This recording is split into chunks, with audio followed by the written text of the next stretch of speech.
First of all, I'd like to thank you for having me. That guy back there, thank you. Joe, thanks so much.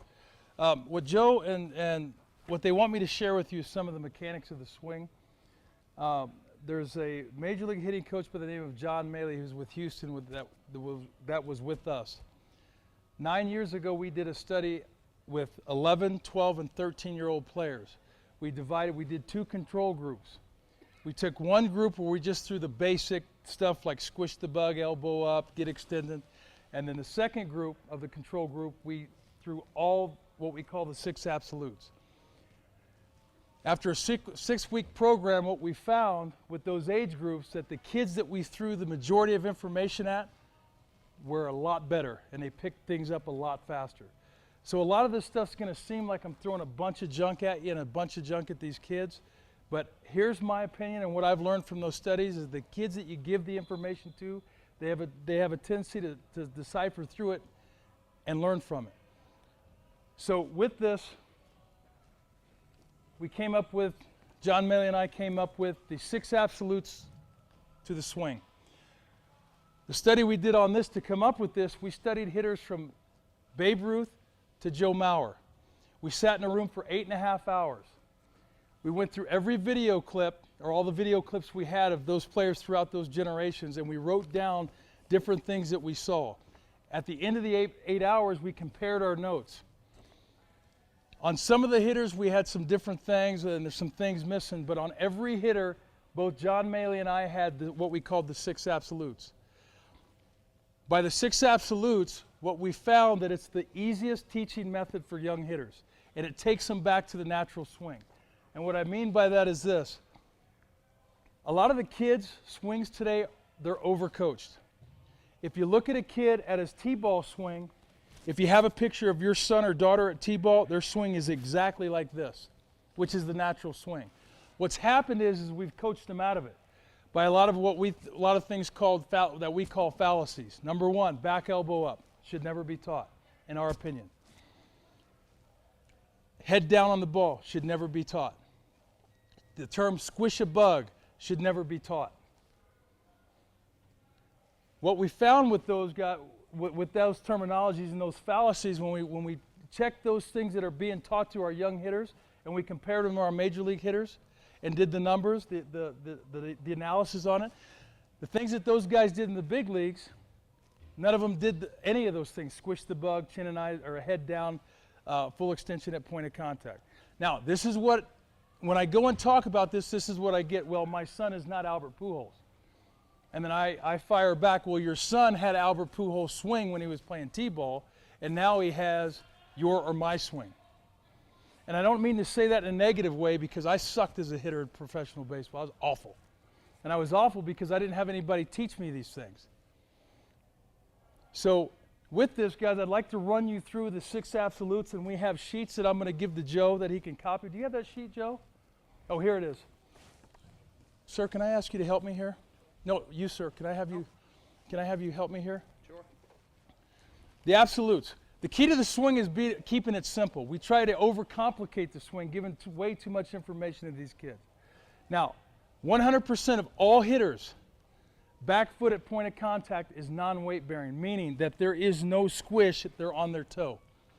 Of those 100%, 68% are their back foot is actually off the ground at point of contact.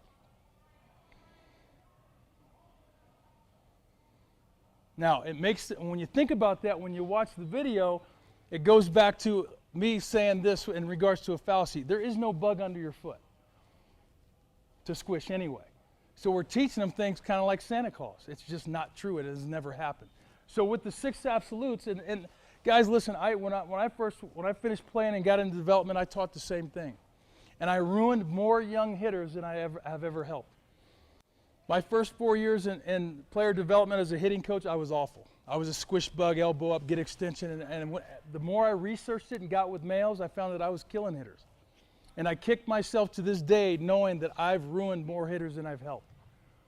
So what I'd like to do is go through the 6 absolutes, which is on this sheet, and I'm going to give it to Joe and he can get copies for you. This is the easiest teach we've found for all young hitters because it's very simple. It's going to sound complicated, but when you see it in action, it's very, very simple. Okay, first one is, and I'm going to use Joe Mauer. Everybody know who Joe Mauer is, correct?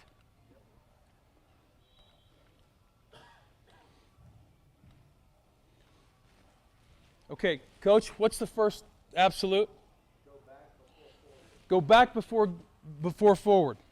A lot of coaches call it a load, trigger, or start. The problem with teaching the load and trigger to young hitters is they want to stack on the backside or get that knee over the backside.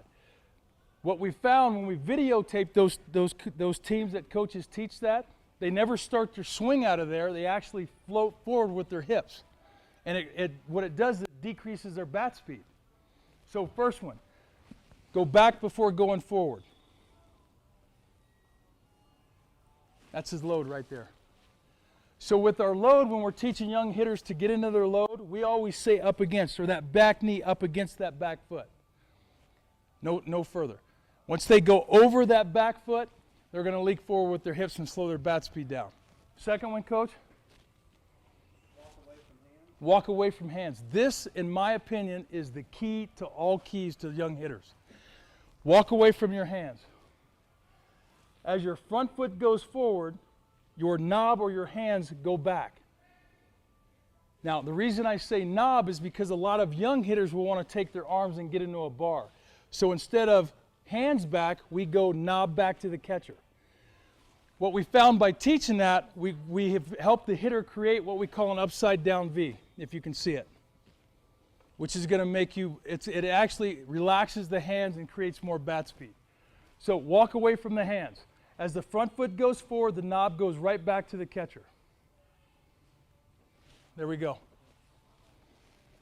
That's absolute number 2, correct? Number 3, head in between feet. As the front foot hits the ground, that's kind of straight.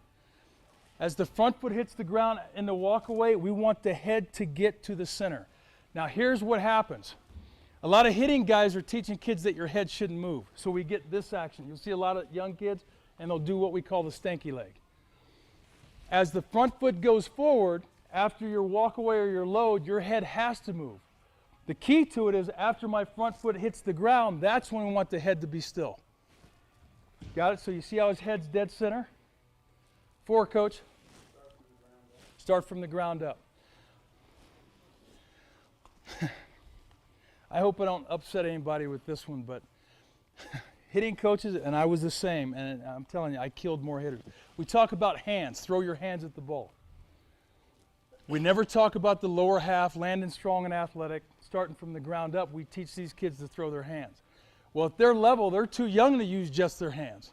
So they would be fighting like this or hitting like this. So what we found is we don't even talk about hands. We put the swing in a proper sequence. Can you come here, Biggin?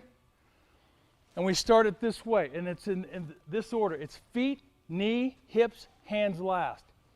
Go to your up against. Walk away. Back knee in. Rotate, but don't swing hard.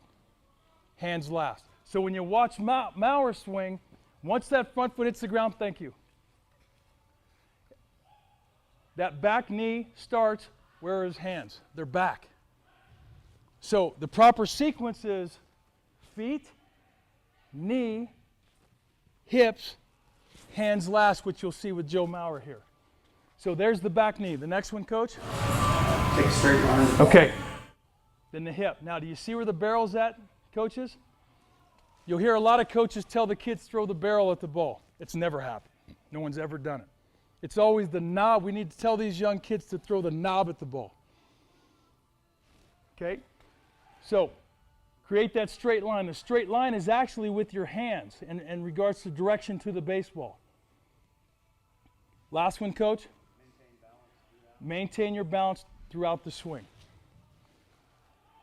It seems really complicated, but it's basic 4 steps. Now, we verbalize 4, but we create 2 more.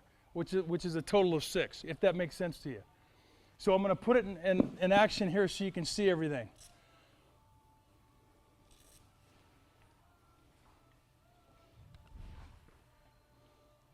There's his load. All he's doing is stacking that knee upside that back foot.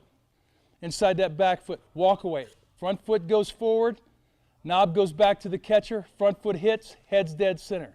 So when we put it in proper sequencing, it's feet, front foot, knee, hip, and then the hands release.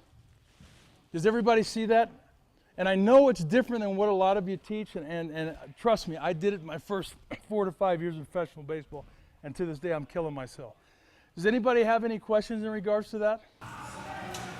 Yes? When you're locking up your back leg, or you're getting against your back, when he comes through and throws his hit, are we pushing with our ball of our foot? No. Are we keeping weight there? No. When you walk away stride to balance, stride to center, all we're doing is telling this knee and this hip to get to the ball. So at that point, he's okay to drag the back up. Yes, without a doubt. Because when you watch his swing, guys, look at his heel. Now, when I pull up Pujols here, when we talk about 68% are non-weight bearing on the backside, and you'll watch his sequencing as well. There's his load up against.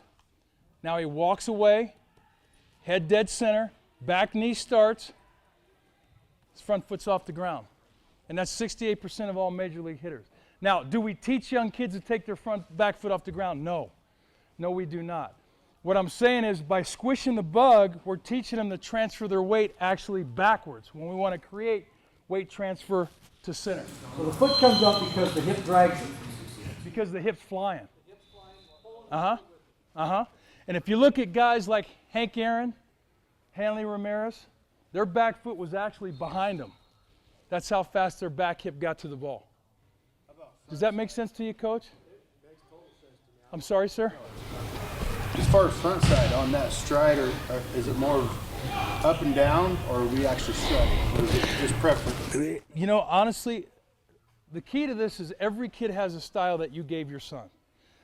We look at a kid with his style. We'll have some kids that we sign that'll hit like this. As long as they create the 6 absolutes and they get and land in a strong athletic hitting position and they get that barrel of the ball, we leave it alone. So what's happened is we're trying to create hitters to hit like us. So with me, and that's what I did my first 4 to 5 years in professional baseball, I wanted them to hit like me. Well, I hit 160. I sucked. So now, what I'm doing now, what I've learned through John Maley and working in the Marlins organization, which is a teaching organization, we teach the individual hitter. No matter what they do with their style, as long as they create the 6 absolutes, which is done by every hitter, we're good. We just let them hit. Anybody on that? Because we're dealing with everything from 9s to 14s here, they don't have a style. I bet they do. Bet they do. I bet every one of those kids, they do something different when they get in their setup. Coach, would you not agree? And what I'm saying, Dad, is here's the key, and this is our belief, especially at the professional level. We don't want robots. We want individuals. We want to work the absolutes through that individual. So if he's a ground ball slap kid, as long as he's creating the absolutes, we don't want to, if he's a kid that we know won't gain power or hit with power, we leave it alone, as long as he's maintaining the absolutes. So we don't want to program all our hitters to get this setup, this setup, this setup, this setup, this setup. We want them to maintain their style, because once you take the style away, you're taking the individuality out of the player. And that's what's killing players in America. If you look at the Latin players, I go to Dominican Republic twice a year in the summer. If you look at the way they throw, the way they hit, the way they run, it's not what we teach here. And the key to it is that's their style. And that's their individuality, and we let them play. We just let them play. We don't go over there in our academy and say you need to do this, this, and this. As long as they're maintaining the absolutes and they're getting that barrel of the ball, go hit. And we don't care if they stand like this. As long as when they land, they're strong and athletic and they start from the ground up, go hit. Does that kind of make sense to you guys? And everybody says, well, you cannot teach a 9-year-old to have the same swing as Pujols. Well, yeah, you can, because he had it at T-ball. And I do a lot of lessons in Florida in the wintertime, and my youngest kids are 7. I have 6 7-year-olds. My 7-year-old kids' swings are better than a lot of the high school players' swings because they're obviously they're starting over, and the bad habits are out of them, if that makes sense. Coach? If they're taking a 60-40, playing 60% back and 40% front, I mean, what's a good way to transition to this?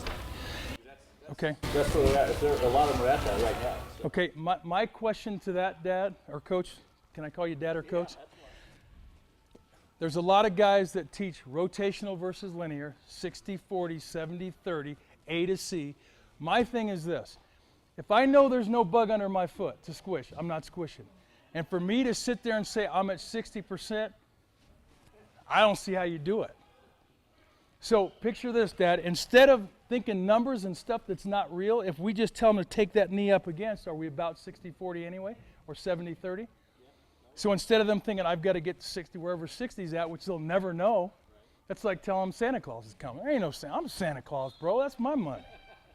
Does that kind of make sense to you? Yeah. It's almost like it's more measurable when you put it into those terms as to up against, because they can comprehend and they know what up against is. They can't comprehend as a 7, 8, 9-year-old what's 60%, right? No shot. So it's easier for them to get that picture in their head and feel what up against means as opposed to 60-40 is what you're saying. In my opinion, yes. Now, Coach is right. He's probably getting kids to a 60-30, but who's weighing it?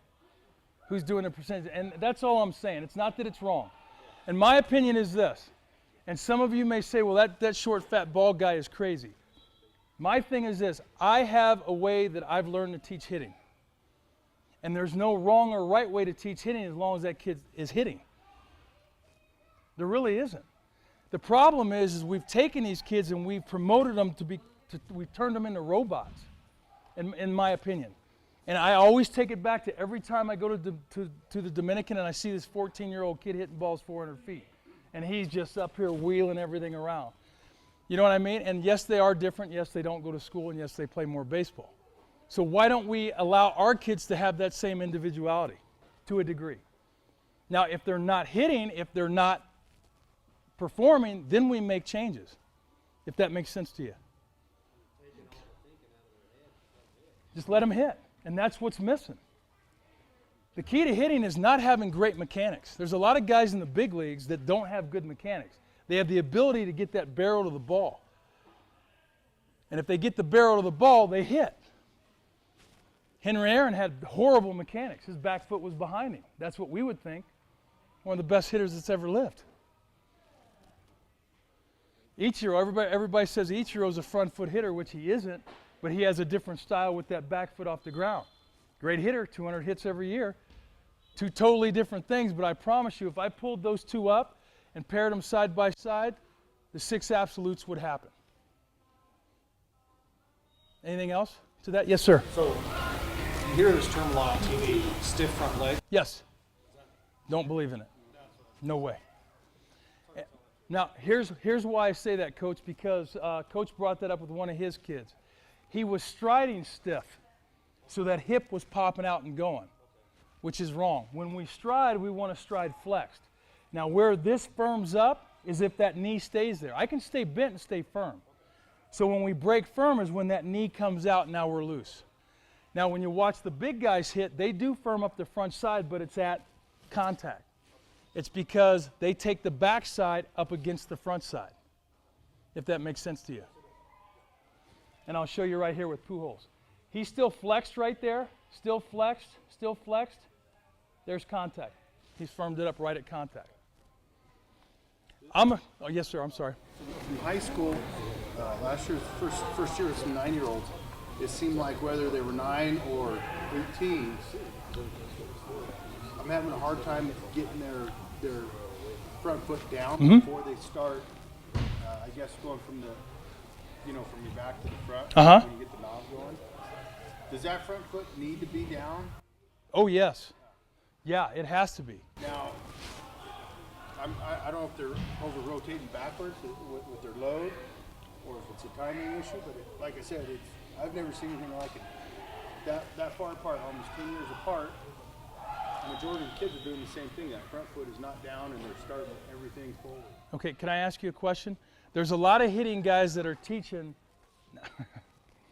they're teaching kids to get to this front toe like this. We call that a toe. Because I've never seen anybody do it. Now here's where it came from, and I know a couple guys that started that. They got it from Pujols. Pujols in his setup, he would start to toe, but he'd always walk away and get to the heel plant. Does that make sense? So I bet the majority of those kids are here.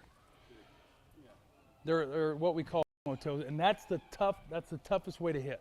They're just not going to be successful, in my opinion, as they move up. Anything else on the absolutes? I know it sounds like I'm saying it has to be done this way. I am not saying that at all. Because I don't care how you hit, and we got some guys that just are a disaster, but they get that barrel to the ball. And that's why I believe that mechanics do not reinforce or do not make great hitters. It helps it. It does help you become a better hitter, but seeing and mental approach is the key to hitting. How you get there, I don't care. You stand on one leg, hit the ball, and do a Michael Jackson backspin. I don't care as long as you hit it hard, if that makes sense to you. If you look at Sandoval in the World Series, you see a lot of this. We would look at that and say, that's a disaster. Well, he hit the ball 400 feet. 412. 4 times.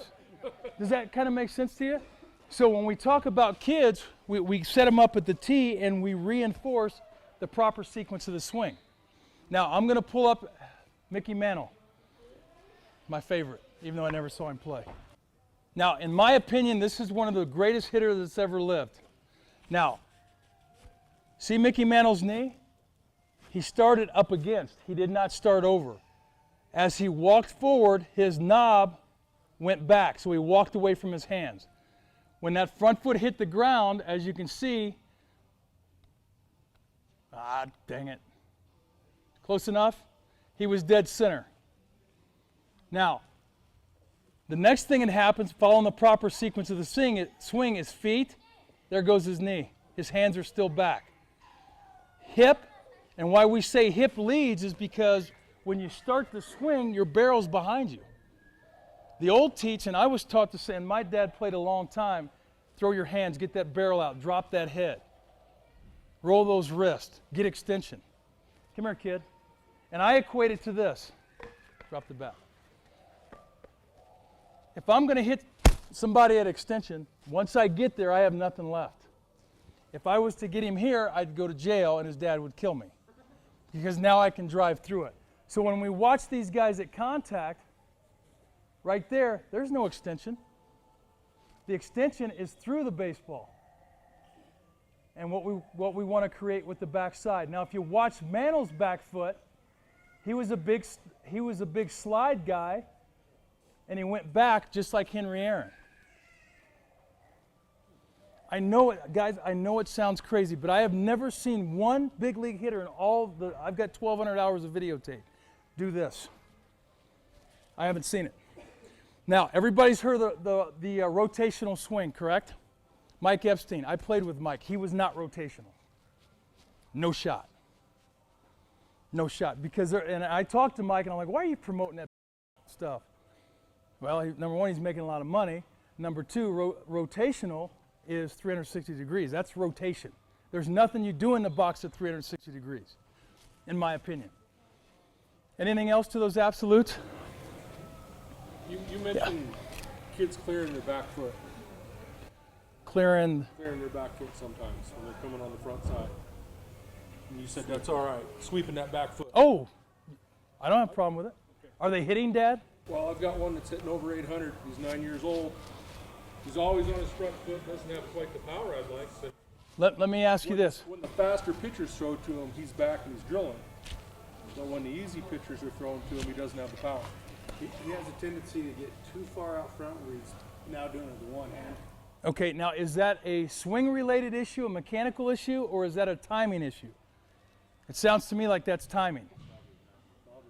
Because if he's down on time with velocity, and he's not, and he's out on his front foot with no velocity, then he needs to work more timing. Because you said he can flat hit. He's trying to keep the Uh-huh. So he'll go with one hand sometimes. And instead of, the way he's going about it, instead of using the mental approach to hitting or the visual, instead of thinking about drive that ball over the second baseman's head, he's just thinking about go get it because he's an aggressive hitter. The problem with that, in my opinion, and I have some kids who are very violent to the front side, but they can flat hit. I leave them alone. Because once we take that aggressiveness away and that violence away, we don't get it back for the majority of the time. So when he starts to fail, then you can, my belief, you can start working mechanical stuff then. Until then, if he's having success and you talk about him sliding, well, there's the best hitter in the game that he slides. So why can't it be done as long as he's successful? And that's a style.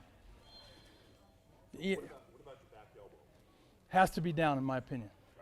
And the reason I say that, Dad, is because I've never seen anybody swing like this. So we know it has to get to upside down V or slot anyway. And everybody says, well, Bobby, Hanley Ramirez's elbow is up. Yeah, because he can, and he's strong as an ox. If that makes sense to you. Yeah, I mean, just back elbow is part of rotational hitting coming off your hip. Correct. Instead of linear out here, like Ichiro. No? No. Now, I'm glad you said that because Epstein and I got in an argument about that. We teach connection. Connection is, and I'm so glad you said that.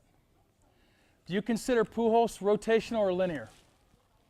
I thought rotational. Okay, now let me ask you this. That's connection. Now watch it. Is everything going that way or is it going straight ahead? Straight. That's linear.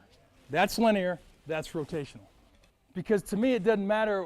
I mean, we're not flying to the moon here, so that rotate and all that stuff we're giving these kids, that's too much information. If we just keep hitting simple, get them down on time and land strong and athletic, they're gonna produce more bat speed once they learn the proper sequence of the swing. Whether you look at it as being rotational or whatever, linear, I don't care as long as you can hit. I think it's just terminology. Because I'm older and I was told, the whole throw your hands to the ball. That's fine. I think ultimately, if your timing and your sequence is right, you end up with the same thing. I mean, it's True. True. Hips lead the hands. True.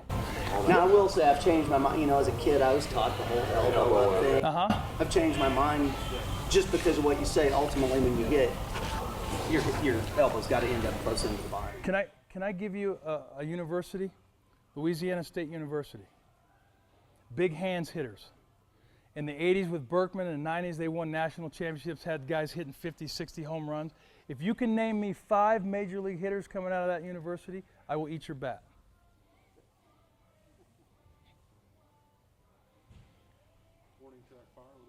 That's exactly right. That's exactly right. Because they were hands and they broke, no balance, and they floated to hit. And they used that aluminum bats, and half of them were this big, and they generated a lot of bat speed. The best LSU hitter I remember is Albert Bell. And he didn't do the blast system that they taught there, which is hands, back, hip, and hands, and all that stuff that they talked about. Does that kind of make sense to you, Dad? I understand. I'm a big hands guy. I'm a promoter in hands, but being last. And the reason I say that is because I haven't seen anybody do it first. I haven't seen this over this. I've seen this to that, if that makes sense to you. So my thing is why don't we teach these kids the professional swing right now, if you call it the professional swing, which we don't look at as the professional swing. We look at it as a T-ball swing. Yes, sir. Ramirez's elbow at point of contact down. It's right here in the slot. It starts up. He's just good enough to get it. Yes, he is, and strong enough, and he's an animal. So we mentioned the elbow start, back elbow start. What about hand start? General area, quicker in the general area? Well, the one thing, we have problems with it, Dad, because we get all different kinds. As long as when their front foot hit, that knob's at true launch, or that knob is at the top of the chest, and that knob is towards the catcher, we let them go. We got low launch guys. We got high launch guys, but when that front foot hits, if they're there and they have that upside down V, we let them go. Hanley's a prime example of a high lift guy. But when that foot's down, boom, he's right in the slot. But what I was saying is it's just a different terminology. I like the idea of that terminology, but really what's the difference between that and just saying, if you were taught to move your hands back or whatever as a point to... You're right, and I agree with you, Coach. If you watch a lot of kids move their hand back, they'll get in the bar. Now, I'm not saying yours do, but I've seen a lot get into that bar. And with our younger groups, especially in Florida, with our younger leagues, we just promote knob to the catcher. That way we get them out of that bar. The coaches that are promoting hands back, those kids really get to a bar. And what you know is once you get those kids to a bar, it's hard to get them out. Which is the question I want to ask. Uh-huh. Do you know of a way, drill-wise, something we can do to get those kids out of that arm? Tie them up. Really. We have a kid by the name of Martinez. This kid has Michael Stanton power, but he's a bar and he gets beat. So we have him drill and we take a bungee cord and we tie it around him. So he swings like this. So he can't go back. And around his arms, like this. So he hits like this. Just the feel process. He can't get out there. He can't get out there. Now, does he still get out there? Yeah. Does he have at bats where he does it? Yes. Because he was dead red, straighten him out and go. And he got blown up. But in BP, 500 feet. Right, but when you hit velocity, you can't catch up. Can't catch up. Cannot. And we see that even coming into the high school level. Mm-hmm. And that's just one of the things we do. Tie him up. Good luck, Marty. Go get him. Yes, sir. When you teach the knob to the catcher, Uh-huh. you're not worried about getting that bat wrapped behind their head? Oh, yeah, we are. Oh, yeah. We want it back there. Now, when you say behind the head. Well, that's, I mean, like, you know, we see kids, 9-year-olds, when I coach, Uh-huh. and the bat is, I think they can see it out of their left eye if they try to. Okay, that's a wrap. When that happens, I guarantee their arm load and their inward turn. And that's what we want to eliminate. When we just think knob, we have a drill. Come here, kid. We have a drill to teach this, to reinforce this, turn profile to the guys. Now walk away and hold. Boom, we just keep that hand there and block it. Once it hits the hand, they go straight to the... Now, here's why, Dad. What we found is every major league hitter, including Rod Carew, who I played with, and Pete Rose, even though they were flat bat, when their foot hit the ground, that knob went and that barrel's right here. Now, can I see your bat? What we found from that, we had wherever we'd go do hitting clinics, a lot of coaches would say we were teaching these kids to wrap. No, we're not. This is a wrap inward turn. So if you watch the direction with the knob, we want to create as many straight lines as we can.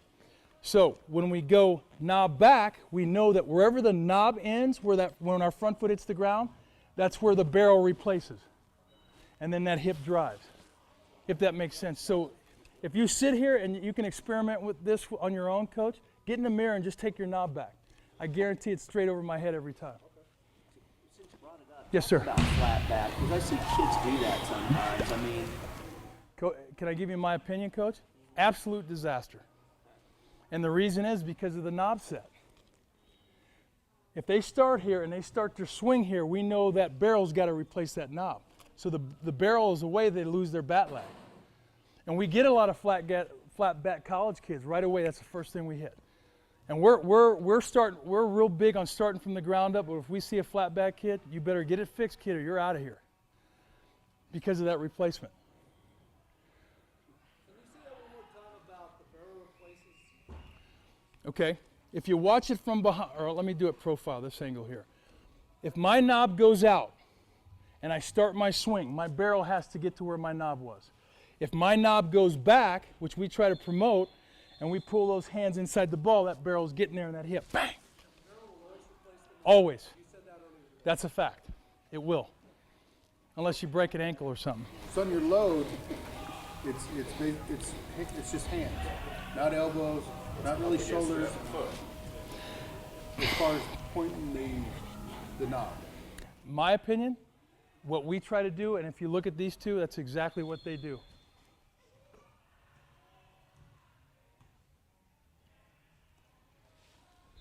So it looks like he's doing all this. He's actually not even moving. He's just taking the knob, if that makes sense. Slight. It's like an inch. If an inch. I mean, that's all you're If. doing, right? Now, there are guys that do a lot of that. I mean, there are exceptions.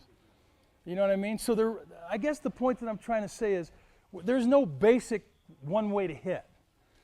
The problem is what we want to do is we want to take that individual player and make him more efficient, no matter what he does. Shit, I don't care if he stands here. Well, what I was trying to get away from, we get kids that their dads tell them rotate. Wrong. shoulders. I'm just saying, we're just using That's it. hands only. Uh-huh.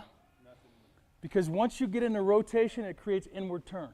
Once I inward turn, I know my barrel has to replace this, and that's when they get into a long swing, or what we call becoming disconnected. So you said this before, I think I understood you correctly. Let's say a kid starts out, he's standing at the plate before he loads, and he's super open. But as long as he gets back into the correct stance and gets his foot out front, just doesn't matter. Doesn't matter. Because I know you see lots of big leaguers that have all. That's exactly right. Sure do. And it's there again. It goes back to this: if they have a style and they're completing the absolutes, we're good, no matter what they do.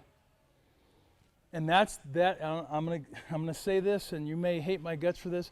That's why the Latin player is better. I'm gonna be honest with you. You go over to those countries over there, we have no shot. Now, when you watch, even at our academy, we watch our guys. They don't do a lot of mechanical stuff with those kids, especially the kids that are having success. We just let them play. The strongest arms in all of Major League Baseball are from where? Dominican Republic. Power, Dominican Republic. Speed, Dominican Republic. Glove, Dominican Republic. Or Puerto Rico, Venezuela, Cubanos. It's because they just let them play. And that's because of their style. If you would take a Latin infielder and you have him do this crazy alligator stuff, he'd lose his mind. I mean, I'm just being honest with you. And I guess we try to equate that and put it back into the swing. As long as they complete the absolutes, I could 100% guarantee they're going to be better. Why? Because it simplifies everything. That's all. It's whether they're open, whether they slide. If he gets that barrel to the ball, good. Now that back foot slide, at least he's transferring weight somewhere instead of squishing a bug sitting back here. That's just my opinion. And don't think that please don't think I'm saying that if you've taught your kids to squish the bug, you're a fool. I'm not saying that, because I did the same thing. The only thing I'm saying is I've never seen anybody do it. If you're okay with that. Coach? Okay, I'm going to pull up Reyes. See his back heel? Can you see that, guys? It's that back knee bringing that foot up. Yep. Let me go with Manny Ramirez.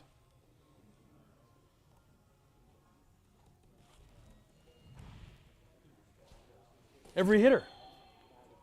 So what's happening is we get these kids that were promoting all of this stuff that I call them fallacies that never happen, and they get to high school and they struggle. The biggest drop-off in baseball in America is from 12 to 13. Fields get bigger, success drops, because mechanically they're a disaster.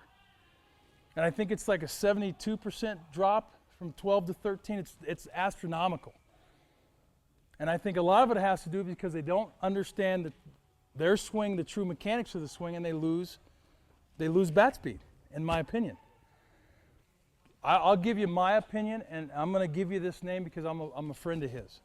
And I'm being totally honest with you. And Joe knows me. I don't lie in regards to this. John Maley is the best hitting coach I've ever been around. John Maley, M-A-L-L-E-E. He's now the big league hitting coach with the Astros. He was our major league hitting coach. And the reason I say that is because his study of the swing and he incorporated biomechanics with it just flat blew my mind. I'm going to give you a name, Curtis Granderson. Everybody's heard of him.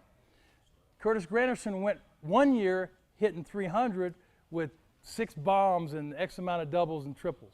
The following year, he tripled and quadrupled a lot of numbers. That was John Maley, because I was there when he came to Chicago with John Maley to teach him bottom hand stuff, because Granderson would be this guy at contact. If you watch Granderson's video now, as soon as he gets here, it's there goes his power numbers. Seems complicated, very simple. And when males worked with him, it was the most simplest stuff you could ever imagine. How they learn it, Dad, is we incorporate drills into the workout. Kids are so result-oriented, and so dang lazy that they don't want to do drills. Right, guys? And so what we do is we incorporate a lot of drills with the kids that reaffirm these type of actions right here and creates more muscle memory. And the other thing I'm sharing, and I wish I had video of these kids, and I promise you I'll get video to Joe and he can show it to you. I have 7 7-year-olds who are absolutely phenomenal. Flat phenomenal in regards to the mechanics of the swing.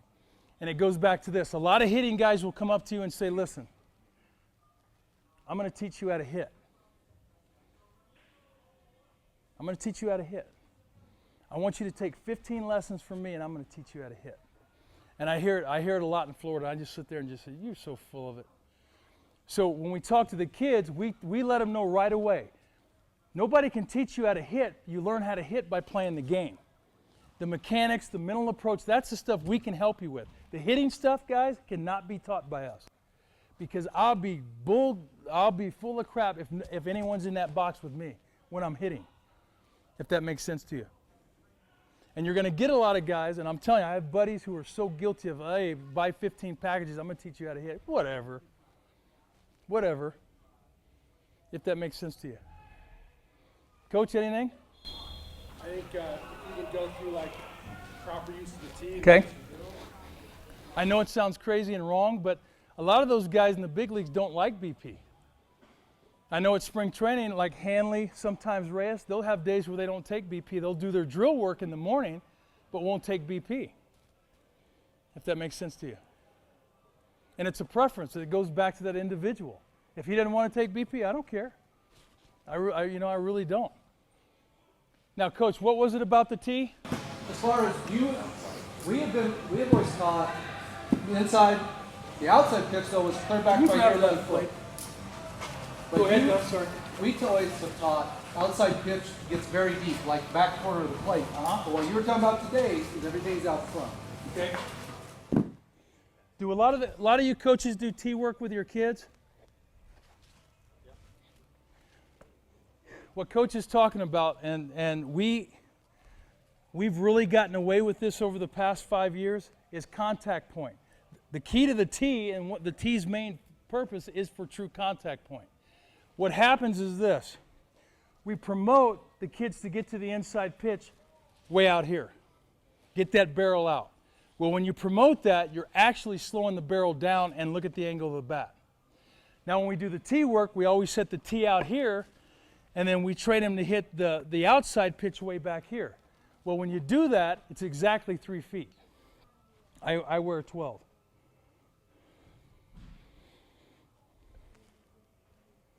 But the plate's only 17 inches. So why would we train a contact point at 3 feet when the plate's only 17 inches? And then we wonder why these kids are not disciplined at the plate and swinging at crap all over the place. Because their contact point's off. Well, when your contact point's off, your vision's off. Because you don't allow the ball to travel. If that makes sense to you. So instead, when we use a tee, coaches, we have the kids, half the time, we don't even use a plate. Because that's stupid. And the reason why I say that is this, and I hope you don't take this wrong. These kids have these $300 bats, $50 batting gloves, and there's the plate. So our kids are basing their strike zone on the plate. The plate is the umpire's strike zone. The hitter's strike zone is out front. So what these kids do, they're waiting, a lot of them will wait till the ball get deep and you'll see this ear down. It's because they're taught that this is their strike zone. What we found, especially in West Palm area, with our youth leagues, we've moved our strike zone out here. And I'm telling you, these kids are massively getting better at it, if that makes sense to you. So what I'm saying is, once I tap here and do all this and all this, I never see the plate again anyway. And I know my contact's just out over my front foot. It has nothing to do with this, if that makes sense to you. So with our tee training, can you get, oh, here's some ball. Our tee training, what we do and what I shared with these guys is this. When these kids are put on their own to do the tee without a visual aid, let's say they start back here. They pick a ball up, they put it on the tee. Next thing you know, they start right here. I got you, kid. Don't worry. They pick a ball up here. Next thing you know, they've moved so far up the tee that you see this swing. So when we have our kids use the tee, we have them use a visual aid. So we know exactly where they start, or they know exactly where they start every time, to eliminate that swing moving forward. Now, we have 3 contact points: inside low, middle, high, middle, low, middle, high, and outside low, middle, high. My opinion with this is the kids, when you watch them use a tee, when their stride foot hits the ground, the ball is way back here and it's creating a fast front hip. And you'll see a lot of kids do this, if you haven't already. It's because their contact point's way off. So when we do our tee training, we do 3 contacts. T1. T1 is the inside pitch.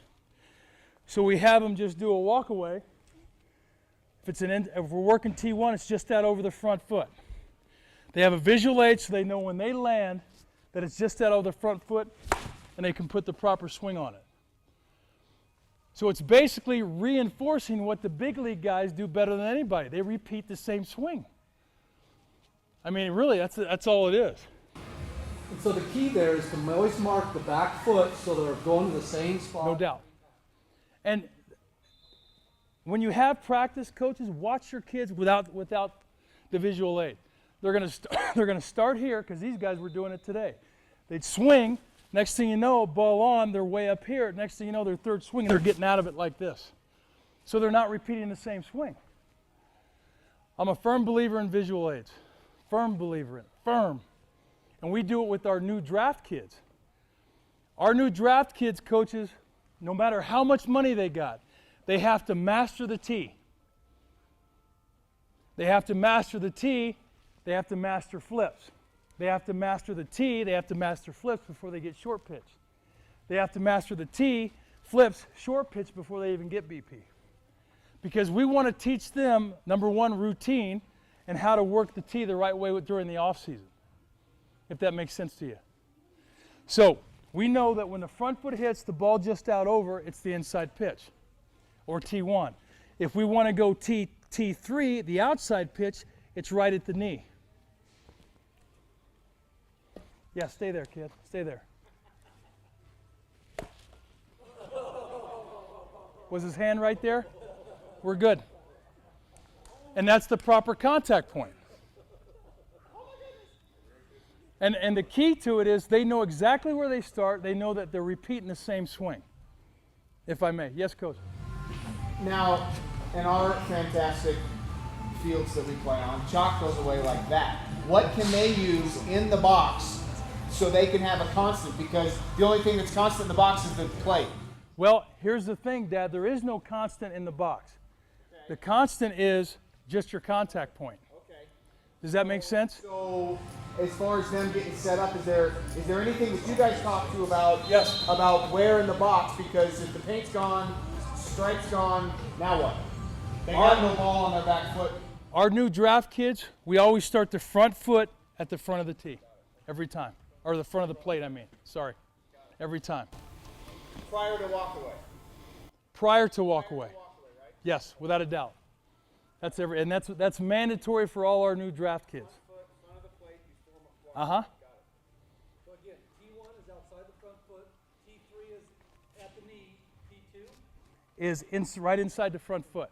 Now, if you watch it, coaches, when we do it and we measure it, there to there to there is exactly 20 inches. The plate's 17 inches. So we're training these kids at 3 feet when we should be training them at 20 inches. That's just our opinion. And what we've noticed since we've been doing that is that our strikeout, our contact rate has gone up like 11%. So we're now, as an organization, we're like at 84% contact rate, which is rare in professional baseball. So that was inside, outside. Yeah. And the thing is, Dad, is we're not basing it on the plate. We're basing it on everything out front, off the front foot, if that makes sense to you. Because if we wait till the ball gets to the plate, we're screwed. The other thing that it promotes is when I walk away and I put the tee just out over the front foot, and I teach the kids, keep your chin and eyes at the tee. Boom. I don't have any ear drop. Now, the pitch away or at my knee, it's the same thing. Chin and eyes at the tee. I almost let go, bro. Can you go that side?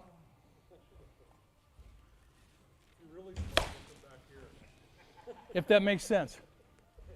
And again, guys, it is very simple, but I've seen it work over the past 5 years. Not only for the little kids, but for our minor league kids. They're going to feel like they're getting jammed because they're used to on that pitch in really getting that barrel out, which promotes a long swing. When you watch a big league, guys, again, it's not apples to apples, but the goal is to teach your kid to hit like Albert Pujols. When they get to an inside pitch, it's not out here, it's actually right here. Bang! That's the inside pitch. So what this drill reinforces without them even knowing is teaches them how to hand slide. Instead of extension to contact, it teaches them how to slide that barrel to contact. And they don't even know it. And without even knowing it either, it's actually allowing the baseball to travel more because instead of getting out there, and your box just went from 3 feet to 20 inches, now you're letting the ball travel on its own, and you're actually making the correct contact instead of incorrect contact. Right? I mean, yes. Point of contact, I mean. Yeah, contact point. Correct. And the longer you see the ball, the better hitter you're going to be. The other thing that enforces coaches, if you looked at those 3 hitters that I showed you on video, when their front foot hit the ground, their head didn't move. Young hitters, because they're taught to get that inside pitch out here, we wonder why they're floating out to get it. Because they feel like they have to go get it. If that makes sense. And I know it may contradict a lot of the beliefs you have, and it did mine as well.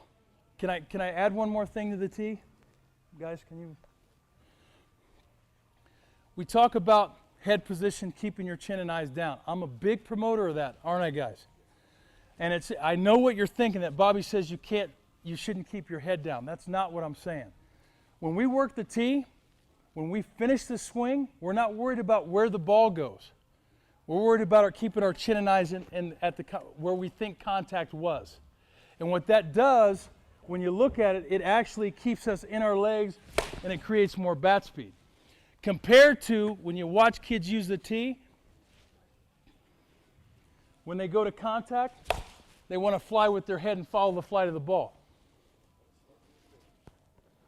Now, the study done 2 years ago in Major League Baseball, they calibrated the hitters who kept their chin and eyes in the hitting zone longer, created 27% more bat speed.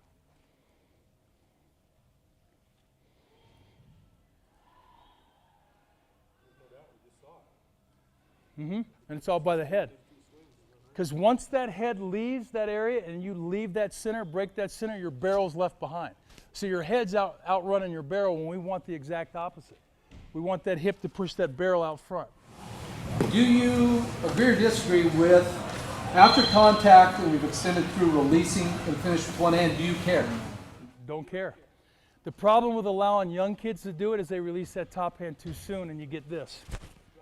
So our new drafts, I don't care if it's 3 million or 20,000, they're not releasing that top hand.